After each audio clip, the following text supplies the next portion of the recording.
Hey, what's up? Sean here with Video Influencers, helping you crush it with YouTube and online video. And I'm here today with Nikki Phillippi, who is a YouTuber, lifestyle video creator, and a tea drinker. Yes, I'm an avid, I think that should be at the top of the list. I'm an avid tea drinker. Yeah, when it comes to being pro at something and having reached mastery, you're there. It's the tea department. I really like my tea.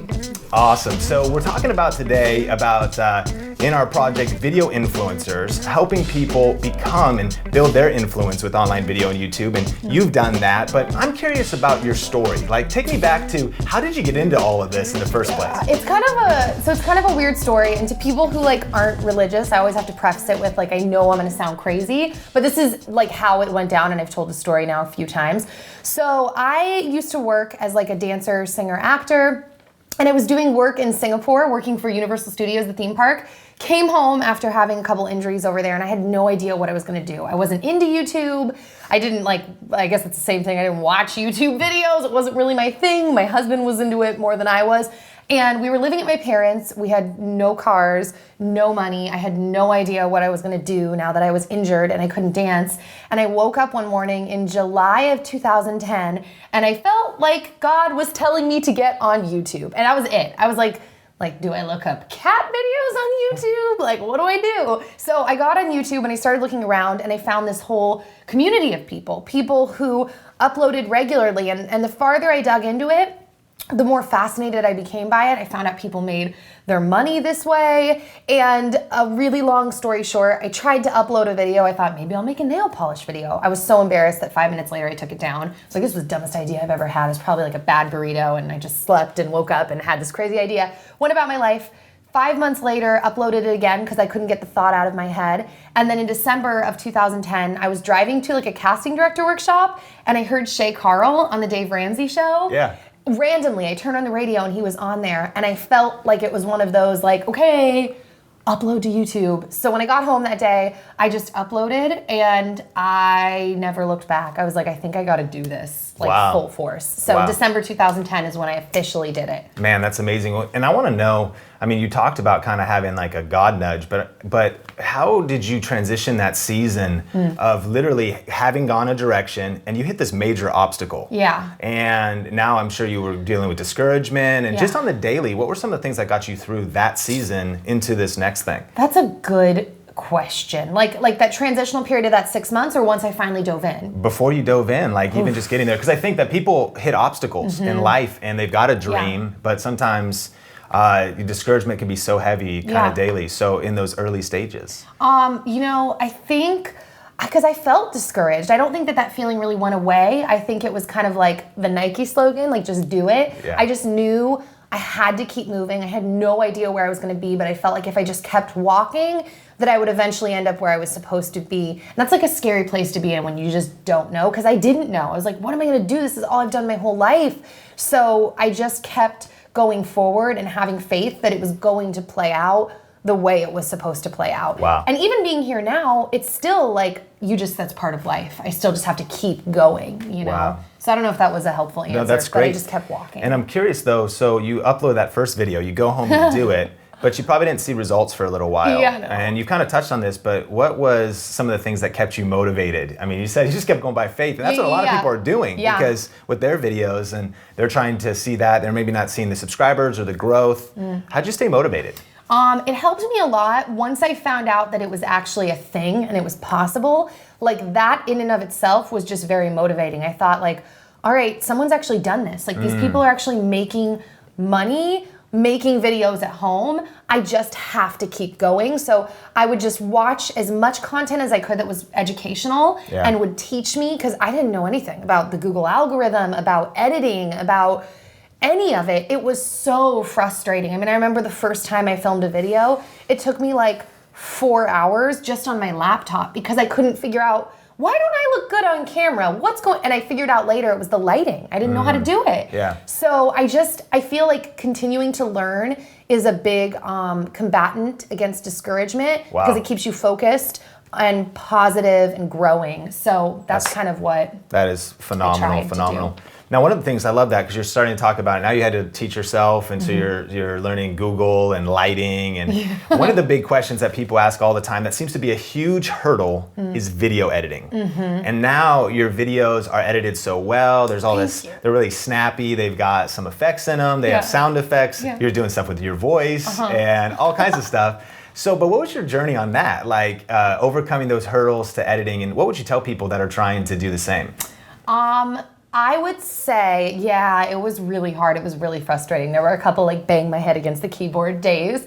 The biggest thing is using your resources and just knowing it's going to take time, because it just does. It takes the time of diving in to learn it. So I spent a lot of time not only on YouTube, but also on tutorial sites like lynda.com, which is really great because it's like $30 a month. And if you just dedicate a month, then you've spent $30 and you've educated yourself on an entirely new program. So that's how I learned my camera, what the heck like aperture, ISO, like any of it was when I actually got a DSLR, which is like those big cameras you see people film with. That's how I learned to edit, and I'm still learning. Like I have friends that make YouTube videos, their editing is so far superior to mine, but if I focus too much on what I don't know versus the excitement of how much I can learn, then you get discouraged. It's like, it's the same thing, it's just like the glass is half empty or the glass is half full, so yeah. And what software do you use? I use Final Cut Pro X, which apparently there is a big difference because a friend just downloaded Final Cut Pro the other day, and it looked completely different. But Final Cut Pro X, if you're an iMovie user, is a really great next step because it's very similar kind of to iMovie. I think the program's pretty, if you could call it simple, it's simple to learn. But there's so many options, you can do so much. Now, you mentioned that you just kind of got into your channel by seeing some other people, and so you started with the nail polish thing. But how did you shape the focus of your channel? And what would you recommend? Because a lot of people ask, like, okay, well, what should I do? How should I discover the focus of my channel? Should people be focused? And how do they kind of figure out their brand? Such a good question. Okay, my husband and I are really into Shark Tank. And we were watching Shark Tank last night, and they were advising a company that they needed to be focused on this one product before they expanded. And I feel like that would be the advice it has been the advice many people have given me over the years, because my channel isn't very focused, but I kind of knew going in I had to stay true to my heart, and my heart didn't want to be focused. I like everything. I like beauty, I like fashion, I like advice, I like tech stuff, I like history, I like music, I like a lot of things. And so I knew going in that that's the approach I had to take. So I think it's really a case-by-case thing. They'll say that the biggest way to blast your numbers is really to do that, to focus, so that when people come upon your page, they get it. They don't have to do too much investigating or thinking. They're like, oh, you're a beauty channel, or oh, you're a tech channel, oh, you do this, you do that. But I think ultimately in everything you have to kind of take the advice in, but like eat the fish, spit out the bones. If it doesn't work for you, then just do your thing and follow your gut. Because ultimately I think you want to come across as genuine. And I don't know, but the only way I can do that is by being genuine. And I just wanted to do all this stuff. So my answers are so convoluted. I hope they're that's really good. And that's really encouraging, because maybe the strategy someone should take is to be focused. But you followed your heart. And you just stayed passionate. I think authenticity speaks, and it's encouraging because how you've been able to build your channel with so much different content just shows that that's possible as well. So it's like, just a different it's not a one size fits all, right? Exactly. That's awesome. Now, I notice as you have channels, you'll be uploading on your channel different content ideas. Like you said, you're in the goal space, and then it's hair, and then it's your daily routine. Do you ever have video block, video idea block, kind of like writer's block? Yes. And people are always like, man, I don't know what to do. What do you maybe do creatively to get inspired, to come up with new ideas? And what do you do when you're like, I don't even know what to do? Okay, so there's a couple things I do. It just kind of depends. One of them is I actually stumbled upon this tip from someone else, and I was like, that's brilliant. I give myself permission to be silly, because sometimes I feel like the block can come. Bowser's agreeing. He agrees with all of my tips. Sometimes I feel like the block can come from taking yourself so seriously, it becomes very intense, and the fun goes out of it. And I think it ultimately all comes down to fun and relationships and whatever. So there's that. Another thing that I do is I make sure that I am staying stimulated in my personal life, that not all of my energy is on making videos, that I'm living my life personally, because a lot of times that will bleed into oh my gosh, I have this idea, and I become so passionate. And then I think the last thing that I'm doing right now on my channel is I will straight up ask the people who watch my videos what they want to see. So it's not like I'm necessarily letting them dictate everything I do, because if I just don't think it's a good idea, I don't do it. But a lot of times people will throw out things because they know how I am. They know, like, it's like a two-way relationship, if that's the thing. They know, they'll put out ideas and I'm like, girl, that is a good idea, and I'm gonna do that. So those are kind of the three things that I do. That's awesome. Because I get video block a lot. Yeah. So when it comes to up-and-coming video creators, and there's those that they want to build their influence online, they want to build their channel, it's so great to get maybe some perspective from somebody all the way now. 5 years ago, you started 2010. Yeah. What have you learned that if you knew then could have helped you go further faster, and that could help people watching? That's a good question. I feel like this answer might be like semi-lame. I'm not sure, because I feel a little bit of like question block, like think. Probably, this isn't so much what I wish I knew then, it's that I wish I really felt this then, as I'm banging the microphone. I wish I'd really felt this then, to really try to be true to yourself. I think that it's really easy to feel like, oh, I have to kind of be like this, or you can't say that, or I have to fit into a niche. But I feel like this market, I guess you could say, is highly competitive, and the only way to set yourself apart is to be different. But I feel like calculated like differences, like, oh, I'm gonna be different, doesn't really work. But if you're just true to yourself, there's no one like you. So you're just going to be different by default. Like, that's just how it's gonna be, and no one can really replicate that. That is something, though, that being said, that I'm still learning, but I wish I had felt that and understood that even more earlier on. Because I look back sometimes and I'm like, oh, what was I doing? Like, just the way I talked, and yeah, but that's a process. So I don't know if that was a good answer. That was my answer. That's awesome. And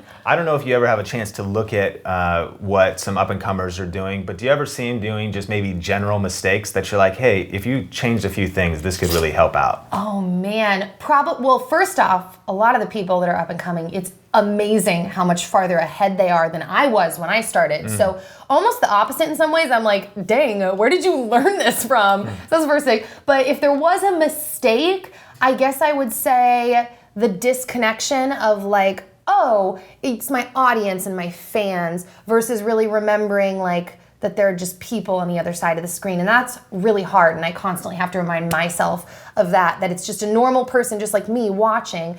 But if there was any mistake I could give, I see that sometimes, they're just people watching. So yeah.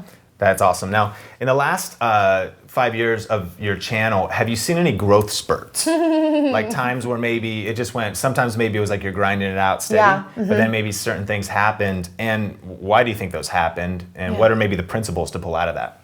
I have never had a growth spurt. I've never been a rocketing channel. I've always just had steady growth. And when I've gotten into like those moods where it's like I'm thinking about myself, I'll get really like depressed about that. I'm like, oh, these other people, they like blow up and like I'm just whatever. But I've actually, like, LinkedIn is a really great example. I'm taking this class through iTunes University from Stanford called How to Start a Startup. And the LinkedIn founder was speaking on there, and he was talking about the value of businesses that just kind of steadily grow and how that's okay too. And it really impacted me because even though I'm just a person, it is essentially my business.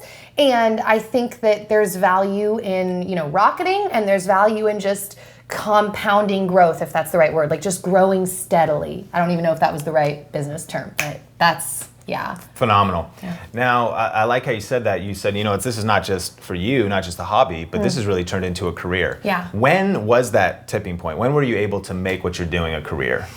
So when I started YouTube, as I mentioned, we were living at my parents' house. And so we didn't have any bills. I mean, we didn't even own cars. So when I dove in, pretty much from day one, I was full-time. I was putting in like 70, 80 hours a week. I was staying up literally till 3 in the morning, and then I would wake up at 7 and go down to Starbucks and then just work all day and then come back when Starbucks closed and then work all night. So I was working beyond full-time from the beginning, which I know is not most people's experiences because most people aren't living at their parents' house.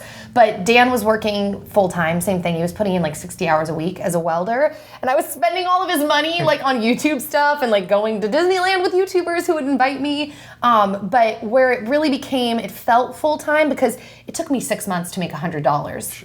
crazy. Wow. But when it became full-time, I would say in terms of being able to move out of my parents' house, was around a little over a year, I think, a year and a half, when I was able to replace what would have been my income so that the two of us could afford to move out. And then a year later, Dan was able to leave his job as a full-time welder to come and work with me on YouTube as well. Yeah. And now he's pursuing his own stuff alongside YouTube. So yeah, about 2.5 years for it to replace both of our incomes. Speaking about that, what are some of the mindset shifts? Because some people, maybe they have that dream, but they still maybe treat it kind of like a hobby.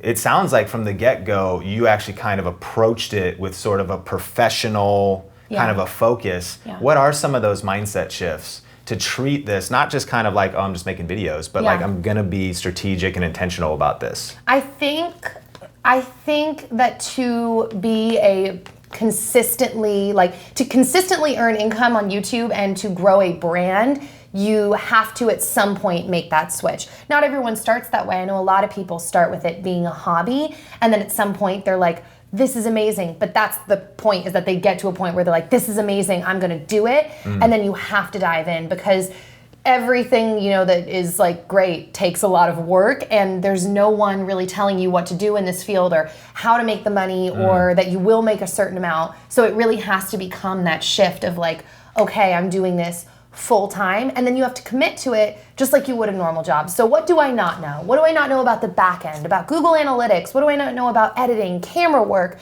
Is there something I need to work on in the way that I talk to a camera? Like what, you really just have to hone in and try to get on the journey of becoming an expert in that field. Yeah. Phenomenal. Now, when you were starting out, did you ever have family and friends that kind of saw what you're doing? Especially you're putting in all this time. So you're putting in all of this hustle. You're like, you're spending, 70, 80 hours. And for this YouTube thing, which you kind of saw, it was clear for you. Yeah. But did family ever think that was confusing? Did friends say, you're crazy? And people say that a lot too. That's one of the struggles. They got this passion, but sometimes it's hard to be understood. Yeah. And maybe even supported by family and friends. Do you have tips for that? Or? Yes, I did deal with that. So my family is like extremely supportive. They're probably like my number one fans. But when I first started, they didn't get it. I think this is so minimal, let me just back up, but my family didn't get it for, I'd say, like 2 weeks. It was like 2 weeks of, including Dan. I remember one day he came home from work and I was sitting in our little guest bedroom in my parents' house upstairs, and I was like crying, and he's like, what have you been doing all day? Like, he was almost borderline mad because he came home from like a 13-hour work shift and I was just playing with a laptop in the room to him. And he was like, what have you been doing all day in here? I don't get it. It's funny, he has no memory of saying that, but I remember it crystal clear because I felt so like, oh no, but I know this is what I'm supposed to be doing. Like, if my own husband doesn't get it. That being said, they all got it within the next week or two because they all started doing research. My family, Dan, and all of a sudden, like, all of the people close to me, like the light bulb went off and they were like, this is the first thing we've ever seen you do that like is perfect for you. And that's when my parents told me, you can live here as long as you want, whatever. That being said, my friends did not get it for a long time. I would say that my friends, like my old school homies, like people who've known me forever, have only really gotten it within the last year and a half, I'd say. Wow. It's taken a long time of people asking like, so what are you like up to? Like, are you hanging out? Like, and that would actually be my answer. I'd be like, oh, I'm just hanging out, making videos, because I knew it wasn't worth the explanation. They didn't get it. And that's almost the attitude, if you're dealing with that, you have to adopt, is like, it's okay. Like, it's not their path. They just don't get it. Like, no big deal. Because if you expect the encouragement or the support from them in a non-Debbie Downer way, you're going to be disappointed because everybody's dealing with their own stuff. Everybody's like on their own path. And this is still so new. Nobody knows what's even going on in this industry. So if you feel like this is where you're supposed to be, you just focus and you just go, it's okay. No one's gonna get it, but it's chill. I'm just gonna keep moving forward. Wow. You have to or you go crazy. I love what you said. You said, don't expect encouragement and support maybe from people who don't understand it. But did you find a source of encouragement and support? Yeah, well, first off, plugging into the YouTube community helped because it didn't feel like make-believe anymore. I was like, oh, I'm friends with people that are making an income doing this. Like, they also, I got chills because they also saw where the industry is going. They got it. I thought, we can't all be crazy, like, right? So there was that. And then also, like I said, I had the blessing of like my family and my husband got it. But I think even if you don't have that blessing, you have to just kind of adopt a less serious, like not a Debbie Downer thing of just being like, it's cool, no worries. I'm just gonna keep moving forward.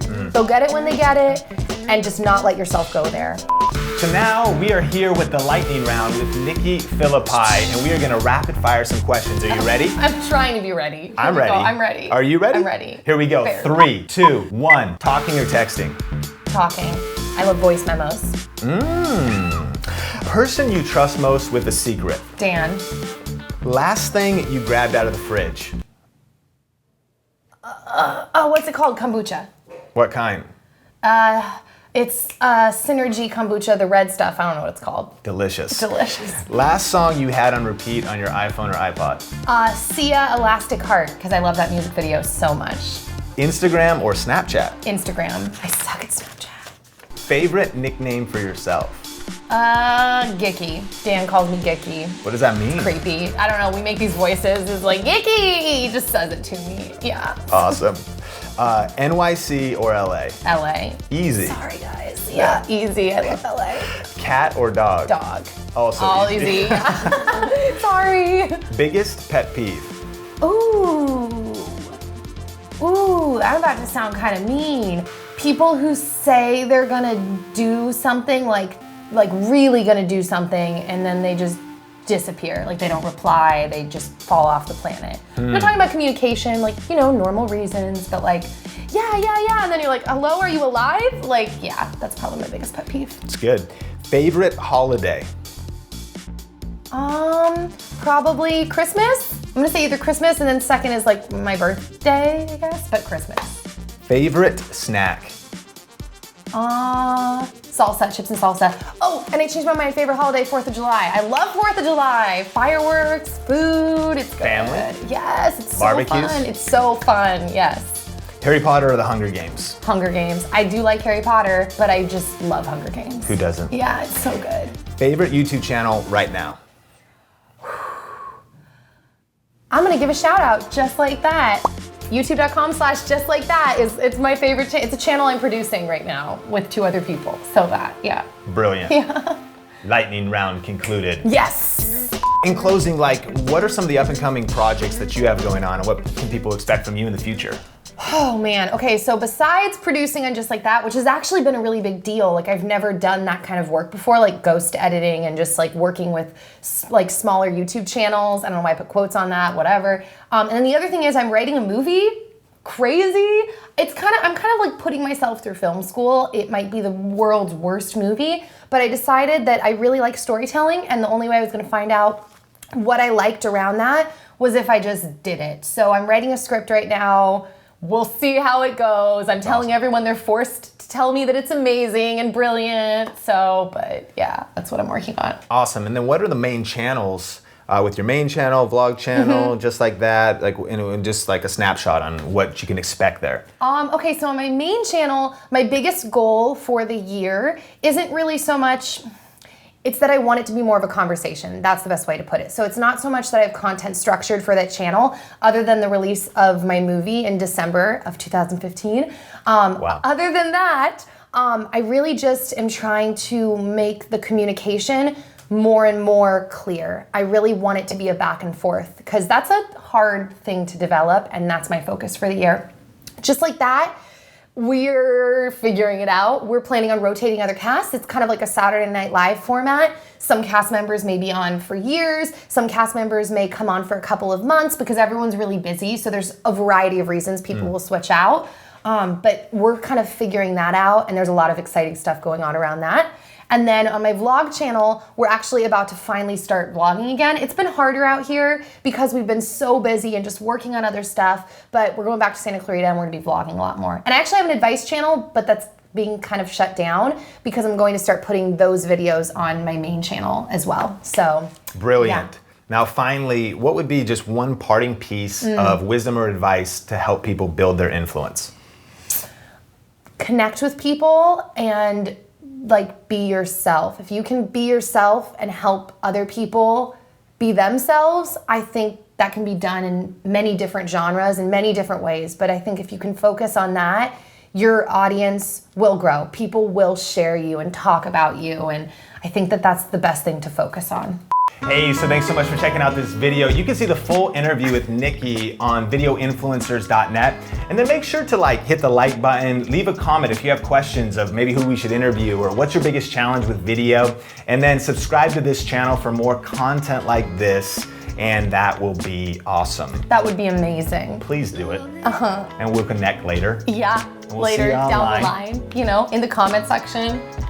So much cool stuff's happening in the YouTube description. So much. Notes. All you have to do is click expand, Yeah. You could read the info box. Extra info, her links. My links, because you're not gonna wanna miss out on that. True. It's very exciting. Do it. Right now. Perfect.